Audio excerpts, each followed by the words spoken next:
ঈদের বলিউড মানেই বলিউডের তিন খান আমির, সালমান এবং শাহরুখ খান। প্রতি বছরের মতো এই বছরও খান ভক্তরা জানতে উৎসুক তাদের প্রিয় অভিনেতারা ঈদে কি করছেন। বলিউড বাদশা শাহরুখ খানের কাছে ঈদ হলো বিশেষ কিছু, ফলে ঈদের দিনটি কখনোই একা কাটাতে চান না এই তারকা। বলিউডের কিং খান প্রতি বছরই নিজ বাংলো মান্নাতেই ঈদ উদযাপন করেন এবং সেখানেই মান্নাতের বাইরে অপেক্ষারত ভক্তদের ঈদ মোবারক জানান শাহরুখ। তবে সম্প্রতি মান্নাত সংস্কারের প্রয়োজনে মান্নাত ছেড়েছেন কিং পরিবার। সংস্কারের জন্য নাকি বেশ সময়ও প্রয়োজন পড়বে। তবে কি আসন্ন ঈদ শাহরুখ এবং তার পরিবার মান্নাতে কাটাবেন না?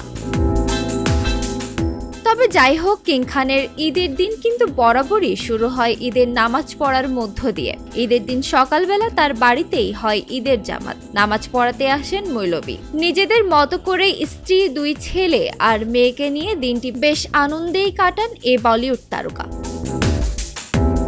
তবে পরিবারের সঙ্গে দিনটি কাটালেও ভক্তদের জন্য টুইট বার্তা পাঠিয়ে শুভেচ্ছা বিনিময় করেন কিং খান। তবে ঈদের সারাদিন পরিবারের সঙ্গে কাটালেও রাতে অভিন্ন হৃদয় বন্ধু সালমান খানের বাসায় যেতে ভোলেন না শাহরুখ। ভাইজানের বাসার বিরিয়ানি শাহরুখের বিশেষ পছন্দের, তাই নিজের বাড়িতে এলাহি আয়োজন থাকলেও সালমানের মায়ের হাতে বিরিয়ানি তার চাই।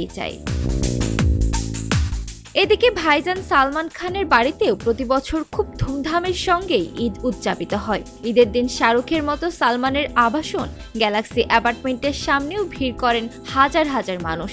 আর এদিন পড়ন্ত বিকেলে ভাইজান দেখা দেন তার ভক্ত অনুরাগীদের। ঈদ মানেই সালমান খানের সিনেমা, এবারও তার ব্যতিক্রম নয়। আসছে ঈদে মুক্তি পেতে চলেছে সিকান্দার, যার 2টি গান ইতিমধ্যে ব্যাপক সাড়া ফেলেছে। আর এই ঈদে সালমান খানকে ঘিরে তার ভক্তদের আগ্রহ যেন একটি বেশিই থাকে। আর সালমানও যেন তার ভক্তদের কোনোভাবেই নিরাশ করতে চান না। তাই প্রতি ঈদেই হিট সিনেমা উপহার দিয়ে প্রমাণ করেন ঈদ মানেই সালমান খান। শুধু সিনেমা উপহার দিয়ে নয়, টুইটারে ভক্তদের উদ্দেশ্যে টুইট বার্তা দিয়ে ঈদের আনন্দ ভাগ করে নেন ভাইজান। তবে এত সবের বাইরেও ঈদ নিয়ে থাকে তার কিছু পরিকল্পনা। পরিবারের বড় ছেলে হিসেবে দায়িত্ব একটু বেশি নজরদারিতে রাখেন এ তারকা। মা, বাবা, ভাইদের নিয়েই থাকে পরিকল্পনার প্রধান অংশ। তাই ঈদের দিন সকালটা বাবা আর ভাইদের সাথে নামাজ পড়েন তিনি। বাকিটা সময় পরিবারের সদস্যদের সঙ্গেই কাটান বলিউডের এই তারকা।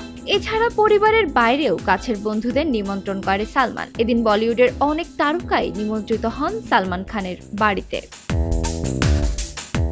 বলিউডের আরেক খান আমির খানের ঈদ উদযাপন শাহরুখ ও সালমানের চেয়ে একটু আলাদা। খুবই সাদামাটা আর অনাড়ম্বর ভাবে ঈদ যাপন করেন তিনি। দিনটি বিশেষ হলেও প্রতি বছর প্রায় একইভাবে ঈদ পালন করেন এই তারকা। ঈদকে একেবারেই ব্যক্তিগত একটি অনুষ্ঠান হিসেবে উদযাপন করেন আমির। পরিবারের সদস্য আর হাতে গোনা কয়েকজন বন্ধুকে নিয়েই দিনটি কাটান তিনি। সকালে মুম্বাই জামে মসজিদে নামাজ পড়েই পরিবারকে সময় দেন আমির। ঈদের দিন তিনি সাধারণত শুটিং এর কাজ রাখেন না। স্ত্রী, ছেলেকে নিয়ে ঈদের দিনে পরিকল্পনা থাকে তার। তবে এই ঈদে হয়তো তার ব্যতিক্রম প্ল্যানও থাকতে পারে আমিরের নতুন গার্লফ্রেন্ড গৌরীর সাথে। ঈদের দিন সন্ধ্যার পর আত্মীয় স্বজনের সঙ্গে দেখা করেন আমির খান। খবরের কাগজ, নিখাত, নির্ভীক, নিরপেক্ষ।